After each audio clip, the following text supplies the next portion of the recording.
Everything he heard was a billionaire passing by that stopped in his tracks. The next day, she was called into the main office, no explanation, no warning. From mopping floors to sitting across from the hotel's mysterious owner, her life began to shift in ways she never imagined. But what did he truly want from her? And why her, of all people? This isn't just a story about luck. It's about secrets, second chances, and a connection no one saw coming.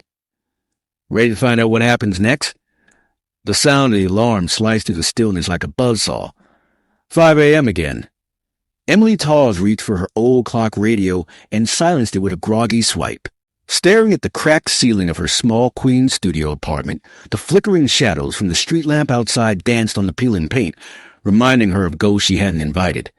She exhaled deeply. Just another day, another chance. She dragged herself into the bathroom, where the water was always ice cold. The hot line had stopped working weeks ago. As the water splashed over her face, she repeated the mantra her grandmother had taught her in Spanish, now whispering in English, trying to believe it, one day at a time, one step forward.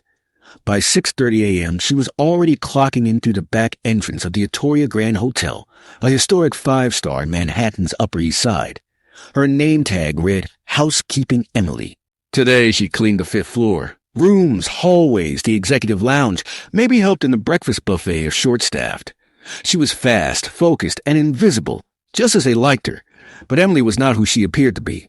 She held a degree in foreign languages from Hunter College, graduating at the top of her class with honors, fluent in English, French, German, and most recently Dutch, a language she had fallen in love with thanks to a visiting lecturer from Amsterdam during her senior year.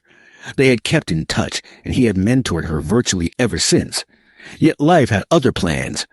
Her mother's illness had drained every penny they had. After her passing, Emily found herself drowning in debt and took the first job she could find, housekeeping at the Atoria Grand. Still, she never stopped studying. Every evening after work, she took the Q train to Brooklyn's public library, where she used free computers to practice Dutch grammar and vocabulary drills. This morning felt like any other until it didn't. While dusting the hallway near the penthouse suite, she heard footsteps. She turned slightly, lowering her gaze out of habit. 3 men in suits strode past her. One of them stood out instantly, tall, dark-haired, with silver streaks at his temples. A tailored navy suit, no tie, unmistakable authority. Ethan Morgan, CEO of Morgan Lux Holdings, the billionaire who owned the hotel. Everyone on staff knew who he was. They whispered stories of his rise from poverty, his obsession with perfection, his legendary silence in the corridors, almost mythic. He barely looked at her, or so she thought. A few hours later, during her lunch break, Emily sat alone in the staff lounge near the courtyard, reheating rice and beans from a Tupperware. Her phone buzzed. Dr. Peter Van Linden, her Dutch mentor. A message. You passed your certification. Call me when you can. Heart pounding, she dialed him. As soon as he answered, she blurted out in Dutch, Did I really pass? Not only did you pass, Emily, you wasted it.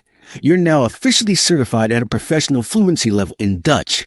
Her smile couldn't be contained. Tears welled in her eyes. Years of early mornings and late-night studying had finally paid off. She was still talking to Peter, laughing in Dutch, when the door creaked and opened behind her. She turned. Frozen. Ethan Morgan stood there, one brow raised. I didn't mean to interrupt, he said in English, stepping further into the room. Were you speaking Dutch? Emily leapt to her feet, scrambling and then to call. Yes, sir. I'm so sorry I was on break. It's fine, he interrupted calmly. Where did you learn it? She avoided his gaze, embarrassed and a little afraid. I studied languages in college, sir. It's my passion. A pause. She braced herself, expecting a warning, but instead Ethan asked, What's your name? Emily Torres. Emily, he repeated, testing the sound of it, then nodded slowly. Thank you for your time. Enjoy your lunch. And just like that, he left. Emily sat down, heart racing, trying to convince herself it was nothing, a curious moment, a passing interest. The next day, when she arrived at work, her supervisor called her aside. Human Resources wants to see you right now. Emily felt the air leave her lungs. Was she in trouble? She walked down to the main office, knocking tentatively. Mrs. Valerie Green, the HR director, looked up from her desk. "Come in, Emily. Sit down." Clutching her hands tightly, Emily listened. "I received a very unusual request this morning," Mrs. Green began. "Mr. Morgan has asked that you be "Reassigned, effective immediately. You'll be moving into a newly created position." Emily blinked. "Reassigned assistant in international guest relations?" It took a moment for the words to sink in. "I'm sorry, what does that mean?" "It means you'll be working with our high-profile guests, particularly those who don't speak English. You'll assist with translation, hospitality, and cultural coordination." Emily was speechless. "The role came with a significant salary increase," Mrs. Green added, "roughly 3 times her current pay." Her voice trembled. "Is this real?" "Very real," Mrs. Green smiled faintly. "Mr. Morgan doesn't make decisions lightly.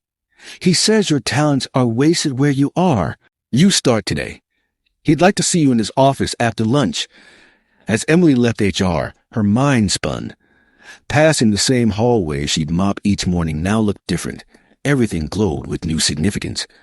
The golden chandeliers, velvet carpets, even the elevator music, all part of a new world she had just stepped into. A world she never thought she belonged to. She pressed her hand against her chest, feeling her rapid heartbeat. Why her? What had Ethan Morgan seen in a hotel cleaner speaking Dutch over her lunch break? And more importantly, what was he truly after? It was all too much to process in one breath. But deep within, a whisper echoed, this was just the beginning. If you were Emily standing at the edge of a life-changing opportunity given by a mysterious billionaire, what would you do?